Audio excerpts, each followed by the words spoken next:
வணக்கம். தமிழ் பூமியோட அடுத்த பாட்காஸ்ட்டில் உங்களை சந்திக்கிறேன். அண்ட் இந்த பாட்காஸ்ட்டில் நம்ம என்ன பார்க்க போகிறோம்னு பார்த்திங்க அப்படின்னா, ஒரு ஆன்லைன் ஃப்ராட்ஸை பற்றி தான். நம்ம வந்து நிறைய பேசிக்கிட்டு இருக்கோம். நிறைய யூடியூப்லேயும் 2-3 வீடியோ போட்டிருந்தோம். ஐ திங்க் தான் ஃபஸ்ட்டு பாட்காஸ்ட் நினைக்கிறேன் இந்த மாதிரி பேசுகிறது. ஸோ என்ன மாதிரின்னு பார்த்திங்க அப்படின்னா, நிறைய ஃப்ராட் நடக்குது. ஸோ அது நமக்கு தெரிகிற வரைக்கும் அது அப்படி தெரியறதே இல்லை, ஒரு அவேர்னஸ்ஸே இல்லாமல் இருக்கோ அப்படின்ற மாதிரி எனக்கு ஒரு இதாக இருக்குது. ஸோ அதனால தான் இந்த பாட்காஸ்ட் மூலமாக உங்களுக்கு நான் அதை தெரியப்படுத்த விரும்புகிறேன் அப்படின்னு சொல்லலாம். ஸோ பேசிக்காக அதில் 2 இன்சிடெண்ட், எனக்கு தெரிஞ்ச இன்சிடெண்ட், எனக்கு என்ன சொல்கிறது, என்னோடய சர்க்கிளில் தெரிஞ்சவங்க, நம்ம தமிழ் பூமி சர்க்கிளில் தெரிஞ்ச இன்சிடெண்ட்டு. ஸோ அது என்ன நடந்துச்சு, என்ன மாதிரி பண்ணுறாங்க அப்படின்றத உங்களுக்கு நான் சொல்கிறேன். ப்ராப்ளி நீங்களும் இந்த மாதிரி ஃபேஸ் பண்ணியிருந்தீங்கன்னா உங்களோட இன்சிடெண்ட்டும் நீங்கள் வந்து சொல்லலாம். என்னோடய இன்ஸ்டாகிராம் இருக்கும், இல்லைனா நம்ம இமெயில் எல்லாமே தெரியும். ஸோ இல்லைனா யூடியூப் கமெண்ட் போடலாம். ஸோ அதில் கூட நீங்கள் சொல்லலாம். ஸோ தட் அதையும் நம்ம அவேர்னஸாக எடுத்துகிட்டு வர்ற எபிசோடு இந்த மாதிரி போட்டோன்னா அதில் உங்களுக்கு சொல்கிறேன். ஸோ ஃபஸ்ட்டு இது என்ன இதுன்னு பார்த்திங்க அப்படின்னா, 2 இன்சிடெண்ட் இன்றைக்கி சொல்லலான்னு இருக்கேன். ஸோ ஃபஸ்ட்டு வந்து ஒரு பிட்காயின் பற்றி. அதாவது இது ரீசெண்டாக நம்ம யூடியூப் சேனல் பார்த்துட்டு ஒரு ஃப்ரெண்டு ஒருத்தர் அவரோட நம்பர் கொடுத்துருந்தாரு. ஒரு பையன் வந்து மெசேஜ் அனுப்புனான், இந்த மாதிரி லைக் எனக்கு வந்து கோவிடில் ஜாப் போயிடுச்சு, ஸோ ஜாப் ரிலேட்டடாக அவங்ககிட்ட பேசணும் அப்படின்னா. சரி, ஓகே, நம்ம ஜாப் ரிலேட்டடாக பேசுகிறோம், ஓகே, ஒன்றும் பிரச்சனை இல்லைன்னு சொல்லிட்டு பேசிகிட்டு இருந்தேன். ஸோ லைக் கனெக்ட் பண்ண முடியலை. நான் அந்த இடத்துலலாம் ஃப்ளோரிடா போயிட்டேன் அப்படி இப்படின்னு இருந்ததுனால பேச முடியாமல் போயிடுச்சு. அதுக்கப்புறம் வந்துச்சு ஒரு நாள் வந்து லைக் எனக்கு வந்து கிரிப்டோவை பற்றி உங்களுக்கு தெரியுமா, உங்களுக்கு தெரியும்னு நான் நினைக்கிறேன், கொஞ்சம் டவுட்ஸ்லாம் கேட்கணும் அப்படின்னா. ஓகே, கிரிப்டோவை பற்றி நான் கிரிப்டோலாம் காசுலாம் இன்வெஸ்ட் பண்ணதே கிடையாது. ஆனால் கிரிப்டோ மார்க்கெட் என்னன்றது நமக்கு தெரியும் ஓரளவுக்கு, என்ன போயிட்டுருக்கு, கிரிப்டோ மார்க்கெட் கிராஷ் ஆகிடுச்சு இப்போ அப்படின்றதெல்லாம் நமக்கு ஓரளவுக்கு ஐடியா இருக்குது. ஸோ அது இருக்குது, ஆனால் நீங்கள் கேளுங்க, நான் தெரிஞ்சே சொல்கிறேன் அப்படின்னு சொல்லியிருந்தேன். ஸோ அதுக்கப்புறம் அந்த மாதிரி என்ன சொன்னான்னா, நான் கிரிப்டோவில் இன்வெஸ்ட் பண்ணியிருக்கேன், இப்போ வந்து வித்ட்ராலுக்காக அவங்க வந்து காசு கேட்குறாங்க, ஸோ எனக்கு கொடுக்குறதா வேணாமான்னு தெரியல அப்படின்னு கேட்டாங்க. சரி, நான் கொஞ்சம் பிஸியாக தான் இருந்தேன் ஆக்சுவலி, வாட்ஸ்அப்பில் தான் ரிப்ளை பண்ணேன், பேச முடியல. எவ்வளோ கேட்குறாங்க, எவ்வளோ இன்வெஸ்ட் பண்ணிங்கன்னு கேட்டால், கிட்டத்தட்ட நான் $2000 இன்வெஸ்ட் பண்ணிட்டேன். இப்போ அந்த இன்வெஸ்ட் பண்ண அமௌண்ட் வந்து $70,000 ஆயிடுச்சு. நான் பேசுகிறது எல்லாமே டாலர் கணக்கில். ஸோ இன்ட்டு 70ன்னு போட்டுக்கோங்க, கிட்டத்தட்ட லட்சக்கணக்கில் பேசிக்கிட்டு இருக்கோம். லைக் $70,000 எவ்வளோ வருது, 70,000 இன்ட்டு 80 போடணுமா, 70,000 × 80, எனக்கு கால்குலேட்டரில் போட்டு காமிக்கிறேன், கிட்டத்தட்ட 56 லட்சம் வந்துடுச்சு அப்படின்னு சொல்கிறான். ஸோ ஃபஸ்ட்டு 2,000 தான் இன்வெஸ்ட் பண்ணேன், அது வந்து இப்போ 50,000 வந்துடுச்சு. கிட்டத்தட்ட 16 லட்சம் இன்வெஸ்ட் பண்ணேன், 50 லட்சம் வந்துடுச்சு அப்படின்னு. என்னடா பயங்கரமான இதாக இருக்கே, நம்ம வேலையை பார்க்க வேணாம் போல இருக்கே, இந்த மாதிரி ஒரு கிரிப்டோவில் நம்மளும் இன்வெஸ்ட் பண்ணிட்டு போயிடலாம் போல இருக்கேன்னு நான் நினச்சேன். பட் சரி, ஓகே, நல்லதான், ரொம்ப நாள் இன்னும் முன்னாடி இன்வெஸ்ட் பண்ணியிருப்போம் போல். அந்த கிரிப்டோ கரன்சிலாம் ஒரு தூக்கிட்டு போச்சு எல்லாத்தையும், அப்போலே இருந்தது, இவன் காசு அப்படியே இருக்கும் போல் அப்படின்னு நினச்சிட்டு இருந்தேன் ஆக்சுவலி. ஸோ ப்ராபப்ளி பாசிபிள் தான் சொல்லிட்டு நான் பெருசாக அப்போ ஒன்றும் தாட் கொடுக்கல, அது ஃபேக்காக இருக்குன்றதெல்லாம் எனக்கு ஞாபகம் இல்லை. இப்போ வந்து என்னென்னா, அப்படி கொடுத்தாங்க அப்படின்னா சரி, ஓகே, நல்லது தானே, ஒரு 2,000 இருந்தால் வச்சுப்பான், ரிசெஷனில் வேறு பையனுக்கு வேறு போயிருக்கு, ஓகே, காசு எடுத்துகிட்டு ஜாலியாக இருக்குது அப்படின்ட்டு இருக்கிறது நல்லது தானேன்னு ஒரு நல்ல எண்ணத்தில் ஒரு ஜாலியாக தான் இருந்துச்சு எனக்கும். சரி, ஓகே, பரவாயில்ல, அட்லீஸ்ட் இதில் போட்டதாவது அவனுக்கு வந்திருக்கு, இவ்வளோ காசு வந்திருக்கு, நல்ல விஷயம் அப்படின்னு நினச்சிட்டு இருந்தேன். பார்த்தா அப்புறம் சொன்னால் வித்ட்ராவலுக்கு காசு கேட்குறாங்களா, சரி கேட்டால் கொடுத்துட்டு அதுலேருந்தே கழிச்சிட்டு எடுத்துகிட்டு போக சொல்ல வேண்டியதானே, இதில் என்ன இருக்குது, இவ்வளோ காசு வந்துருச்சு, இல்லை ஒரு 2 லட்சத்தை கொடுத்துட்டு வந்துடலாமேன்னு பார்த்தா அங்கே தான் ட்விஸ்ட் வைக்கிறாங்களாம். அந்த வித்ட்ராவல்லாம் எடுக்க முடியாது, நீங்கள் இந்த இதுக்கு காசை கொடுங்க, அதுக்கு காசை கொடுங்கன்னு அப்படி இப்படி கேட்குறாங்க அப்படின்னு. நான் ஃபஸ்ட்டு இது ஸ்கேம் இருக்குமான்னு எனக்கு தெரியல, அதனால் நான் சரி, ஓகே, மற்ற ஆன்லைனில் ரிவ்யூலாம் செக் பண்ணுங்கள், ஓகேண்ணா நீங்கள் வந்து கொடுத்துருங்க அப்படின்ற மாதிரி சொல்லிட்டேன். லைக் பெருசாக நான் இது பண்ணல, செக் பண்ணல. அதுக்கப்புறம் வந்து டிஸ்கஸ் பண்ணலான்னு நம்ம வீக்லி மீட் இருக்கும் பார்த்தீங்களா, வீக்கெண்டு, அதில் பேசலான்னு பார்த்தோம்னா நம்ம ஃபர்ஸ்ட்லி லாஸ்ட் வீக்லி மீட் வந்து வைக்கல. ஸோ இப்போ வந்து நிறைய ஃபீஸ் கேட்குறாங்கன்னு திருப்பியும் பேசிகிட்டே இருந்தாங்க. இப்போ ஒரு கன்ஃபியூஷனாக இருக்குது, 2-3 நாள் மெசேஜ் அனுப்பிட்டே இருந்தாங்க, என்னால் ரிப்ளை பண்ண முடியல. ஸோ அப்படியே போயிட்டு இருந்துச்சு. நான் அப்போ தான் கேட்டேன், இந்த லிங்க் அனுப்புங்க என்னென்னு பார்ப்போம் அப்படின்னு பார்க்குறேன். ஒரு லிங்க் வந்துச்சு. சரி, ஓகே, உங்களை யார் இதில் சேர்த்து விட்டா அப்படின்னா, ஒரு பிரபல யூடியூபர், அவரோட வீடியோவில் கமெண்ட்டு போட்டிருக்காங்க. அந்த கமெண்ட்டில் இந்த பையன் கமெண்ட் போட்டிருக்கான். அதுக்கு அவங்க ரிப்ளை பண்ணியிருக்காங்க. நீங்கள் அந்த யூடியூபர் நேம்லேயே, அதாவது ஃபார் எக்ஸாம்பிள் இப்போது லைக் தமிழ் பூமின்னு இருக்குன்னு வச்சுக்கோங்க நம்ம யூடியூப்பு. அந்த யூடியூப்பில் ஒரு ஃபார் எக்ஸாம்பிள் ஒரு 5 லட்சம் சப்ஸ்கிரைபர் இருக்காங்கன்னு வச்சுக்கோங்க. தமிழ் பூமி வாழ்நாள்லேயே 5 லட்சம் சப்ஸ்கிரைபர் வராது, பட்டு வந்துருச்சுன்னு வச்சுக்கலாமே ஒரு பேச்சுக்கு. ஸோ அப்படி வந்தப்போ கீழே வந்து நிறைய ஆயிரக்கணக்கான கமெண்ட்ஸ் எல்லாம் வரும் நம்ம எந்த வீடியோ போட்டாலும். கரெக்டாக? ஸோ அப்படி வரும்போது அதில் நானும் ஒரு கமெண்ட் பண்ணுறேன். இந்த பையனும் கமெண்ட் பண்ணியிருக்கான். கமெண்ட்டில் தமிழ் பூமி மாதிரியே இன்னொரு ஃபேக் ப்ரொஃபைல் க்ரியேட் பண்ணி அதுலேருந்து லாகின் பண்ணி நான் தான் தமிழ் பூமி ஆர்வம் வந்திருக்கேன், நான் வந்து ஒரு ஸ்பெஷல் இன்வெஸ்ட்மெண்ட் ப்ரோக்ராம் வச்சுருக்கேன், ஸ்பெஷல் ஐட்டம் வச்சுருக்கேன், அது தனியாக நீ வாட்ஸ்அப்பில் வந்தால் தான் பேச முடியுன்ட்டு ஒரு வாட்ஸ்அப் நம்பர் கூப்பிட்டு வர்றது. அங்கேருந்து நான் தான் ஆறுமுகம்ன்ற மாதிரியே அவன் பேச ஆரம்பிச்சிடுறது. ஸோ இதே மாதிரி தான் நடந்திருக்கு இந்த பையனுக்கு. இந்த பையன் அப்பாவி பையன். ஆனால் ஐடியில் இருக்கிறவனே எப்படி வந்து இதை நம்பி போனாங்கன்றது எனக்கு தெரியல. ஏன்னா ஐடியில் எக்ஸ்பீரியன்ஸ் இருக்குது. நம்ம வேறு எங்கேயாவது இருந்தோம் அப்படின்னாலும் ஓகே, பட் ஐடியில் இருக்கிறவங்களே, ஐடி ஜாபில் இருக்கிறவங்களே இவ்வளோ ஈஸியாக ஏமாற்ற முடியுதுன்னா என்ன சொல்கிறதுன்னு தெரியல. ஸோ இதுதான் நம்ம அவேர்னஸாக இருக்கணும். நம்மலாம் ஏமாற மாட்டோம், நம்ம நினச்சிக்கிட்டு இருப்போம், பட் அங்கேயே வந்து ஒரு ட்விஸ்ட்டை வைப்பாங்க. அதெல்லாம் வந்து நம்ம பார்க்க வேண்டியிருக்கு. ஸோ வாட்ஸ்அப் நம்பர் கொடுத்தோன்னே அவர்கிட்ட தான் பேசுகிறேன்னு நம்பிட்டு, அதாவது அதுவே ஒரு தப்பு ஆக்சுவலி. ஒரு 5 லட்சம் சப்ஸ்கிரைபர் இருக்க ஒருத்தரை நம்ம ஈஸியாக ரீச் பண்ணிட முடியுமா? அவர் இத்தனை பேர் இருப்பாங்க, லைக் கான்டாக்ட் மெயில் அப்படி இருக்குல்ல, நம்மகிட்ட சும்மா வாட்ஸ்அப்பில் மெசேஜ் அனுப்பிட்டு இருக்கா ஒரு வேலையாக இருக்க போதா அப்படின்றதெல்லாம் நம்ம யோசிக்கணும் ஃபஸ்ட்டு. அண்ட் சரி ஓகே அப்படி நம்பியாச்சு, மெசேஜ் அனுப்பி பேச ஆரம்பிச்சாச்சு. ஃபஸ்ட்டு என்ன சொல்லியிருக்காங்கன்னா, நீங்கள் வந்து ஒரு 50,000 அதாவது இந்தியன் ருபீஸ் வந்து கொடுங்க, கொடுத்துட்டு இன்வெஸ்ட் பண்ணிங்கன்னா நம்ம அக்கௌண்ட் இருக்குது, அது ஏதோ கிரிப்டோ கரன்சி something.orgன்ட்டு ஒன்று இன்வெஸ்ட்மெண்ட்டுன்னு ஏதோ ஒரு ஃபேக் வெப்சைட் க்ரியேட் பண்ணிட்டு அதில் வந்து இன்வெஸ்ட் பண்ணுங்கன்னு சொல்லியிருக்காங்க. சரி ஓகே அப்படின்னு சொல்லிட்டு இந்த பையனும் 50,000 கொடுத்தான். ஸோ இதில் எல்லாமே பயங்கரமான மார்க்கெட்டிங் டெக்னிக்லாம் அதில் யூஸ் பண்ணுறாங்க. ஸோ இதில் ஒரு மார்க்கெட்டிங் டெக்னிக் என்னென்னா, அப்ஸ்கில்லுன்னு சொல்லுவாங்க. அப்புறம் வந்துட்டு என்ன சொல்கிறது, அப்ஸ்கில்லு லைக் ஒரு இது விற்றுட்டு இது கூட பண்டிலாக செல் பண்ணுறது, அப்படி இப்படின்னு நிறைய உண்டு. ஸோ இதில் ஒரு மார்க்கெட்டிங் லெசன் இருக்குது. என்ன லெசன் பார்த்திங்க அப்படின்னா, நீங்கள் எப்போவுமே ஒரு கடைக்குள்ளே போகிறீங்க, போயிட்டு சில கடையில் வந்து சிகரெட் மட்டுமே விற்றுட்ருப்பாங்க. எதுக்குடா சிகரெட் விற்கிறாங்க அப்படின்னா, சிகரெட் வந்து ரொம்ப சீப்பாக இருக்கும். சிகரெட்டு அந்த பாக்கு எல்லாமே ஒரு சின்ன சின்ன விஷயங்கள், தண்ணி விற்பாங்க, அதெல்லாம் விற்பாங்க பார்த்தீங்களா. நீங்கள் ஒரு கடைக்கு போயிட்டு தண்ணி மட்டும் வாங்கிட்டு வர மாட்டீங்க. தண்ணி வந்து ஒரு தண்ணி பாக்கெட் இருக்குதுன்னு வச்சுக்கோங்களேன், ஒரு ₹1 இருக்குது. நம்ம இப்போ தண்ணி பாக்கெட்லாம் இருக்கான்னு தெரில. தண்ணி பாக்கெட் வாங்க போனால் நம்ம தண்ணி பாக்கெட் மட்டும் வாங்க மாட்டோம், அது கூட வேறு எதாவது வாங்குவோம். அதாவது ஒரு பண்டத்தை பார்ப்போம், அதை வாங்குவோம். லைக் பண்டோன்றது திருநெல்வேலி தமிழ். ஸோ அங்கே ஏதாவது சாப்பிட்றதுக்கு ஒரு ஐட்டம் இருக்குது, அதை வாங்குகிறோம். ஒரு பிஸ்கெட்டை வாங்குகிறோம், இல்லைன்னா வேறு எதையாவது வாங்கிட்டு வந்துடுவோம். ஸோ நம்ம வாங்கி போனது இது ₹1 தான் இருக்கும். ஆனால் இது மூலமாக நம்ம வேறு விஷயங்களை வாங்கிடும். இது ஒன்று. அதுக்கப்புறம் இன்னொரு விஷயம் இருக்குது. நீங்கள் வந்து இப்போ சூப்பர் மார்க்கெட் போகிறீங்க, இப்போ வந்து சூப்பர் மார்க்கெட் தான் நிறைய இருந்துச்சு. ஸோ அங்கே ஒரு மார்க்கெட்டிங் லெசன் பார்த்திங்கன்னா, சூப்பர் மார்க்கெட்டுக்குள்ளே போகிறோம், போயிட்டு நம்ம எதையுமே எடுக்காமல் இருந்துட்டோம்னு வச்சுக்கோங்களேன், பிரச்சனையே இல்லை. பட் ஏதாவது ஒரு சின்ன பொருள் எடுத்துகிட்டோன்னா முடிஞ்சு, நம்ம அதுக்கு மேலே நிறைய எடுத்துகிட்டே தான் இருப்போம். ஓகேவா? அதனால தான் அவங்க வந்து இங்கே யூஎஸ்லலாம் வந்து தண்ணி விற்பாங்க. இவங்களும் அதே டெக்னிக் தான். தண்ணி வேறு வாங்க போனோன்னா எப்படியும் நம்ம அதில் போய் நிற்க தான் போகிறோம் பொருள், அப்படியே இதையும் வாங்கிடலாமே, நமக்கு ஃப்யூச்சரில் யூஸாக இருக்குமோ அப்படின்னு சொல்லிட்டு நம்ம வாங்க ஆரம்பிச்சிடும் கடன்ட்டு. ஸோ இதெல்லாமே மார்க்கெட்ஸ்களையும் அதே தான் இவனும் யூஸ் பண்ணுறான். எடுத்தவொடனே நீ எனக்கு 10 லட்ச ரூபாய் கொடுத்துருப்பா அப்படின்னா கொடுக்கவே மாட்டோம். கரெக்டாக? ஸோ அதனால் என்னென்னா, ஒரு கம்மி அமௌண்ட்டு, கம்மியாகவும் இருக்கக்கூடாது, ரொம்ப அதிகமாக இருக்கக்கூடாது, ஒரு ஆவரேஜாக இருக்கணுன்ற மாதிரி போட்டுட்டு ஒரு 50,000 கொடு அப்படின்றான். ஓகே அப்படின்னு இந்த பையனும் 50,000 கொடுத்துட்றான். கொடுத்தோடனே எப்படி கொடுக்குறான்னு கேட்டால், லைக் நம்ம அவனுக்கு கூட ட்ரான்ஸ்ஃபர் பண்ணுறான். அது வெளிநாட்டு அக்கௌண்ட்டு, அதுக்கு ட்ரான்ஸ்ஃபர் பண்ணுறான்.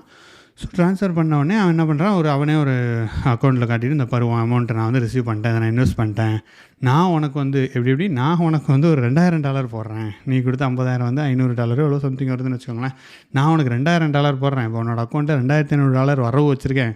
இந்த வரவு பார்த்தோன்னா இப்படியே இப்போ கிரிப்டோ கரன்சி வந்து அப்படியே தண்டனங்கன்னு போகுது, நிறைய இன்க்ரீஸ் ஆக போகுது அப்படின்னு வந்து சொல்கிறாங்க.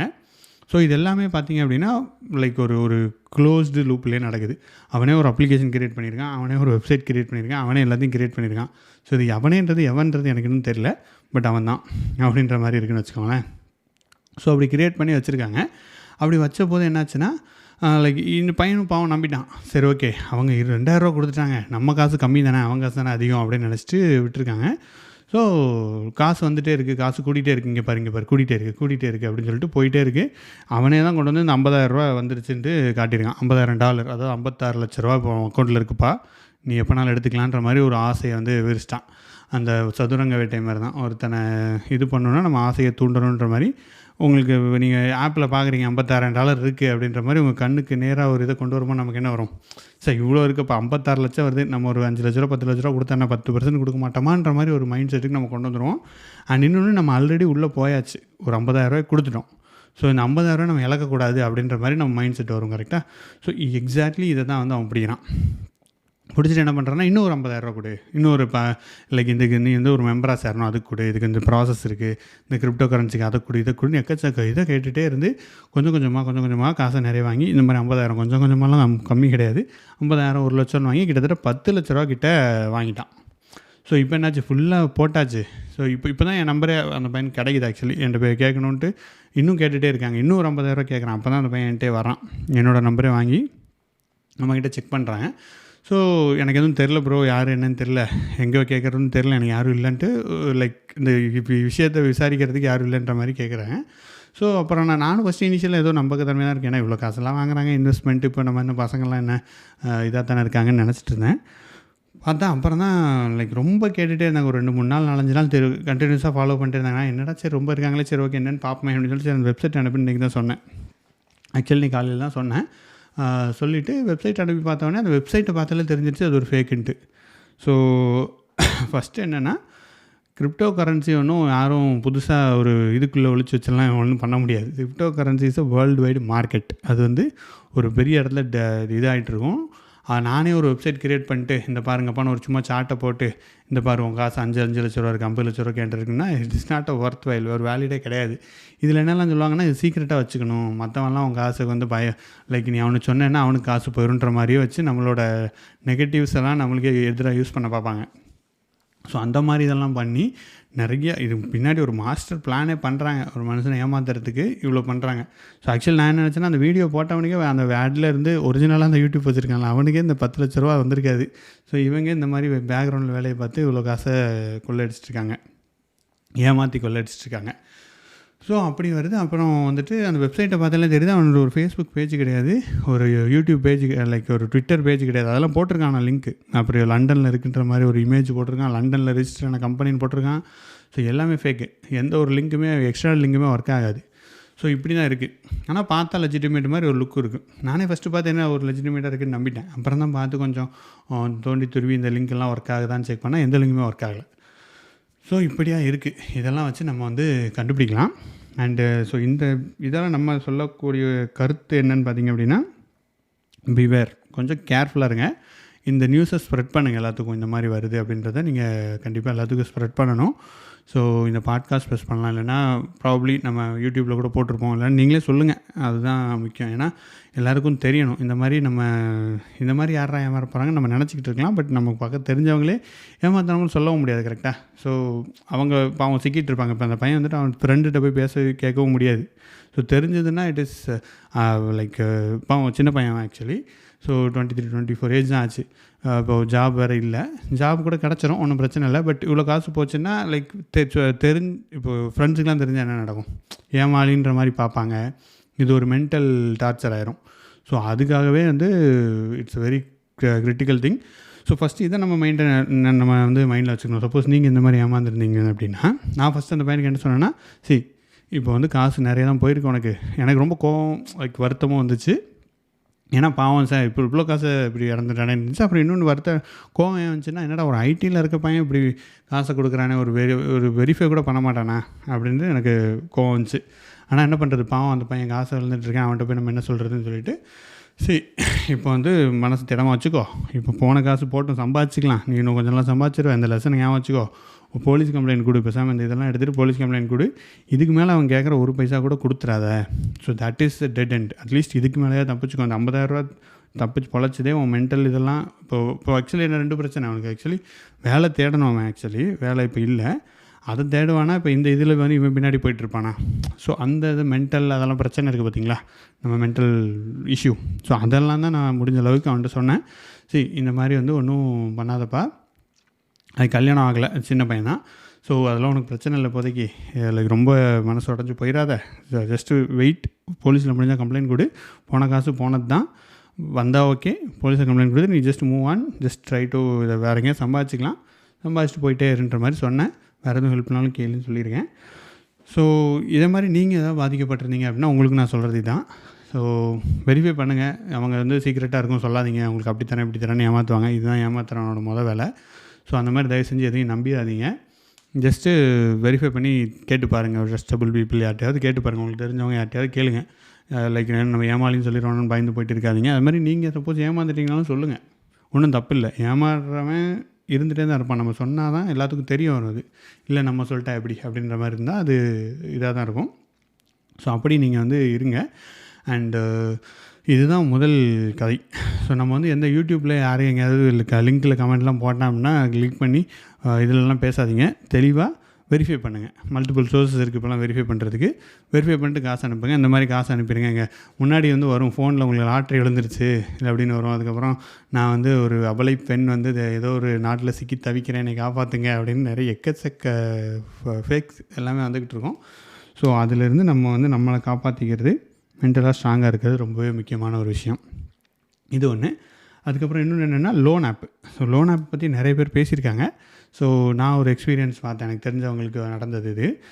ஸோ அவங்க தெரியாமல் லோன் ஆப் இன்ஸ்டால் பண்ணாங்களா இல்லை வேறு ஏதாவது ஆப் இன்ஸ்டால் பண்ணாங்களா, ஓகே கொடுத்தாங்களான்னே தெரியாது. இல்லை இவங்களே அவங்ககிட்ட ஒரு 1000 ரூபாய் 2000 ரூபாய் வாங்கினாங்களான்னு தெரியாது. அந்த எக்ஸாக்ட் டீட்டெயில்ஸ் எனக்கு தெரில. பட் என்னாச்சு அப்படின்னா திடீர்னு வந்து அவங்க நம்பர்லேருந்து அவங்க ஃபோட்டோ, அவங்களோட என்னது பேன் கார்டு, அதுக்கப்புறம் அவங்க ஒரு அப்ளிகேஷன் கொடுத்து எனக்கு மெசேஜ் வருது. இந்த இவன் வந்து ஹிந்தியில் பேசுகிறான். ஆப் ஜப் என்னது நீங்கள் யாருன்னே தெரியாது, ஆனால் இவர் வந்து எனக்கு காசு கொடுக்கணும் அப்படின்னு சொல்லிட்டு இந்த 2 டீட்டெயில் அனுப்புகிறான். ஹிந்தியில் சொல்கிறான், ஆப் ஜோபியோ மேரக்கோ நையே இவர் வந்து காசு கொடுக்கணும் அப்படின்னு ஏதோ ஒரு ஹிந்தியில் பேசிக்கிட்டு இருக்கான். பேசிவிட்டு இந்த மெசேஜ் அனுப்பினான். என்னடான்னு பார்த்து அனுப்பிச்சா அப்புறம் தான் தெரியுது ஏதோ லோன் ஆப் இன்ஸ்டால் பண்ண இந்த மாதிரி என்னோடய கான்டாக்ட் ஃபுல்லாக அனுப்பிச்சிட்ருக்கேன் இந்த மாதிரி அப்படின்னு சொல்கிறாங்க. ஸோ அதுவும் வந்து ஒரு லைக் என்ன சொல்கிறது, கேவலமான வேலை. பட் நம்ம இதில் சிக்கிட்டோன்னா எப்படி வெளில வரணும்னு பார்த்தீங்கன்னா, போலீஸில் போய் கம்ப்ளைண்ட் கொடுங்கன்னா, போலீஸில் போய் கம்ப்ளைண்ட் கொடுத்தா என்ன சொல்கிறாங்களாம், வெளியில் எழுதி போட்டிருக்காங்களாம், இந்த மாதிரி நீங்கள் ஏமாந்தீங்கன்னா தயவு செஞ்சு போலீஸ்லாம் வராதிங்க, கம்ப்ளைண்ட்லாம் கொடுக்கறதுக்கு இல்லை, அத்தனை பேர் க்யூவில் நிற்கிறாங்க. ஸோ நீங்கள் வந்து என்ன பண்ணுங்கன்னா காசை மட்டும் கொடுத்துடாதீங்க, அப்போ கொஞ்சம் நாள் 2 நாள் மிரட்டிட்டு அவனே போயிடுவான் அப்படின்னு சொல்லியிருக்காங்க. அதே மாதிரி தான் நடந்துச்சு. ஃபஸ்ட்டு வந்து இப்படி மெசேஜ் அனுப்பிச்சேன், எல்லா கான்டாக்ட்டுக்கும் அனுப்பிச்சேன். அதுவும் அட் அ டைத்தில் எல்லா கான்டாக்ட்டுக்கும் அனுப்பலையாம். ஒரு குறிப்பிட்ட கான்டாக்ட்ஸ், ஒரு 100 கான்டாக்டாக அனுப்பிச்சிட்டு இருந்திருக்கான் போல்.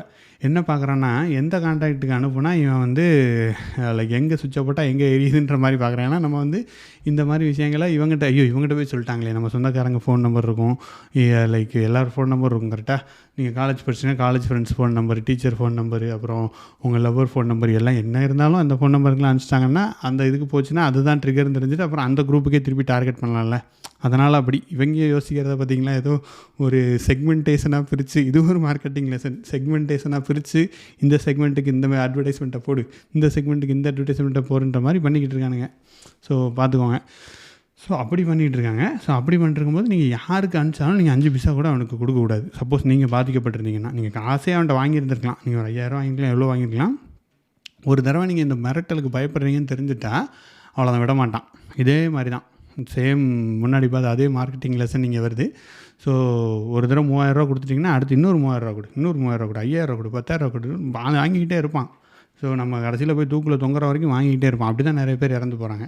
ஸோ அன்ஃபார்ச்சுனேட் திங்ஸ் அதெல்லாம் நம்ம வந்து கொஞ்சம் நம்ம மைண்டை ஸ்ட்ராங்காக வச்சுட்டு சரியான ஹெல்ப் தேடி நம்ம தேவையில்லாமல் இது பண்ணக்கூடாதுல்ல. ஸோ அப்படி ரொம்ப வைக்கப்பட்டு அப்படிலாம் போயிட்டு நம்ம விழுந்துடக்கூடாது. இது யாரை டார்கெட் பண்ணுறாங்கன்னு பார்த்தீங்கன்னா, கொஞ்சம் சிறு தொழில் பண்ணுறவங்க அந்த மாதிரி உள்ளவங்கள டார்கெட் பண்ணுறாங்க. So data security is very important. முன்னாடி நம்ம வந்து நினச்சிட்ருப்போம் லைக் நம்ம டேட்டா தானடா கொடுக்குறேன் அந்த ஃபேஸ்புக்கு யூடியூப்புக்கெலாம், இதில் கொடுக்குறதுல என்ன பெரிய வந்துட போகுதுன்னு நினச்சிருப்போம். பட் இப்போ தெரியுதா அதோட ஒரு தப்பான உங்களோட டேட்டா ஒரு தப்பான ஆள் கைக்கு போச்சு, இந்த மாதிரி வேலை பார்க்குறவங்க கைக்கு போச்சுன்னா எவ்வளோ டேஞ்சரஸாக வந்து முடியுது. So this is a power of data. Again நம்ம டெக்னாலஜி பாட்காஸ்ட்டில் இருக்கிறதுனால இது உங்களுக்கு கண்டிப்பாக தெரியணும். ஸோ ஒரு டேட்டா வச்சு நம்ம என்ன வேணால் பண்ணலாம். ஒருத்தன் வாழ்க்கையே நம்ம வந்து என்ன சொல்கிறது, மாற்றலாம், அழிக்கலாம், என்னன்னாலும் பண்ணலாங்க. தேட் மச் பவர் டேட்டாக்கு இருக்குது. ஸோ அதுக்கப்புறம் என்ன நடந்துச்சு, சரி கதைக்கு வரோம் நம்ம திருப்பி. ஸோ அதுக்கப்புறம் என்ன நடந்துச்சுன்னு பார்த்திங்க அப்படின்னா, லைக் கேவலமான மெசேஜ்லாம் அன்றைக்கி அனுப்ப ஆரம்பிச்சிட்டாங்க. இவங்க தங்கச்சி, இவங்க ஒய்ஃபுன்ட்டு கெட்ட வார்த்தையில் இங்கிலீஷில் எழுதி அதை வந்து அதே கான்டாக்ட்டுக்கு அனுப்ப ஆரம்பிச்சிட்டாங்க. அப்பவும் வந்து ரியாக்ஷனே கொடுக்கலன்னா ஒரு 3 வீக்ஸ் 2 வீக்ஸ் இது கண்டினியூ ஆச்சு. அதுக்கப்புறம் விட்டுட்டாங்க. ஸோ இதுதான் வந்து இவங்களோட பேட்டர்ன். நம்ம வந்து பயப்பட்டு அவங்களுக்கு காசு அனுப்பிச்சாலோ இல்லை ஏதாவது நெகோசியேஷன் போனாலோ இவன் நிறுத்த மாட்டான். ஸோ இந்த மாதிரி இருக்கிறத ஜஸ்ட்டு நீங்கள் விட்டுறணும். Just ignore them. என்னனாலும் பண்ணிட்டு போங்க. அவங்க இதில் ஸ்டேட்டஸ் வேணால் வச்சுக்கோங்க, உங்கள் ஃபோனில் ஸ்டேட்டஸ் வச்சு இந்த மாதிரி இது பண்ணுங்கன்னு சொல்லுங்கள். உங்கள் நம்பரை வேணால் நீங்கள் டெலீட் பண்ணிடுங்க. உங்கள் ஃபோனை ஃபார்மேட் பண்ணுறது உத்தமம். ஏன்னா அவன் எந்த ஆப்பை இன்ஸ்டால் பண்ணால் எதில் இது இருக்குது, எப்படி உங்கள் டேட்டாலாம் அவனுக்கு போச்சுன்னு தெரியாது. ஸோ ஃபோனை ஃபார்மேட் பண்ணிட்டு ஃப்ரெஷ்ஷாக ஸ்டார்ட் பண்ணுறது இன்னும் உத்தமம். பட் அது முடியாதவங்க லைக் அட்லீஸ்ட் எல்லா ஆப்பையுமா அன்இன்ஸ்டால் பண்ணுங்கள். நீங்கள் தேவையில்லாத ஆப்பு அன்ஆத்தரைஸ்ட் ஆப்லாம் அன்இன்ஸ்டால் பண்ணி விட்ருங்க. அதுமாதிரி ப்ளே ஸ்டோர் இல்லாமல் வெளியிலேருந்து போய் டவுன்லோட் பண்ணுற ஆப்பெல்லாம் ரொம்ப கேர்ஃபுல்லாக பார்த்து இன்ஸ்டால் பண்ணுங்கள். இந்த மாதிரி ஆப்லாம் ப்ளே ஸ்டோரில் மேக்ஸிமம் இருக்காது. அதனால் அதெல்லாம் பார்த்து இன்ஸ்டால் பண்ணுங்கள். ஸோ இந்த மாதிரி வழிமுறைகள்லாம் நம்ம கடைப்பிடிச்சா அட்லீஸ்ட் இதிலேருந்தும் நம்ம கொஞ்சம் வந்து தற்காத்து கொள்ளலாம் அப்படின்றத நம்ம தெரிஞ்சுக்கணும். ஸோ இது 2 ஸ்டோரி தான் நான் வந்து இந்த பாட்காஸ்ட்டில் உங்க கூட சொல்லணும்னு நினச்சிது. அண்டு இது 2மே வந்து என்ன சொல்கிறது, ஒரு நிறைய இடத்துல நடக்குது நம்ம ஊரில். இது இப்போ நின்றுமானா கண்டிப்பாக நிற்காது. இதே மாதிரி H1B ட்ரை பண்ணுறவங்களுக்கு ஒரு ஸ்கேம் இருக்குது. அதுக்கப்புறம் வேலை தேடுறவங்க, வெளியூருக்கு போகிறவங்களுக்கு வேறு ஒரு ஸ்கேம் இருக்குது. So scamming is everywhere. Like எல்லாத்துக்கும் நம்ம வருது, நம்ம சிக்காமல் தவிர்க்கிறது. இவங்களும் இம்ப்ரவைஸ் ஆகிட்டே வராங்க. எப்படி நம்ம வந்து ChatGPT யூஸ் பண்ணி இப்போ வேலையெல்லாம் கொஞ்சம் டிஃப்ரெண்ட்டாக பண்ணலான்னு யோசிக்கிறோமோ, அதுமாதிரி இவங்களும் நமக்கு முன்னாடி இம்ப்ரவைஸ் ஆகிட்டே வராங்க. ஸோ இதெல்லாம் நம்ம கேர்ஃபுல்லாக பார்த்து இதில் எதுவும் சிக்காமல் நம்ம வெளியில் வரணும். இந்த சொல்லிவிட்டு இந்த பாட்காஸ்ட்டை இதோட நான் நிறைவு பண்ணுறேன். அண்ட் அஸ் யூஷுவல் உங்களுக்கு இது என்ன சொல்லுது, இட்ஸ் டிஃப்ரெண்ட் பாட்காஸ்ட், ஒரு டிஃப்ரெண்ட்டான டாபிக் பற்றி பேசியிருக்கோம். உங்களுக்கு இந்த மாதிரி ஏதாவது டாபிக் இருக்குது, இதை பற்றி நம்ம பாட்காஸ்ட்டில் பேசணும்னு நினச்சிங்க அப்படின்னா நீங்கள் கண்டிப்பாக அந்த ஸ்டோரியை என்னோடய வாட்ஸ்அப்புக்கு நீங்கள் அனுப்பலாம். இல்லைனா மெயில் கூட அனுப்புங்க. arumuhammad@tamilumi.com அனுப்புங்க. டிஸ்கிரிப்ஷன்லேயும் டீட்டெயில்ஸ் இருக்குது. நீங்கள் you can always feel free to talk. அதை பற்றி நம்ம வந்து மக்கள்கிட்ட பேசலாம். அண்ட் அடுத்த பாட்காஸ்ட்டில் உங்களை வித்தியாசமான இன்னொரு டாப்பிக்கோடு சந்திக்கிறேன். உங்களிடம் விடைபெறுவது உங்கள் நண்பன் ஆனந்த். பாய்.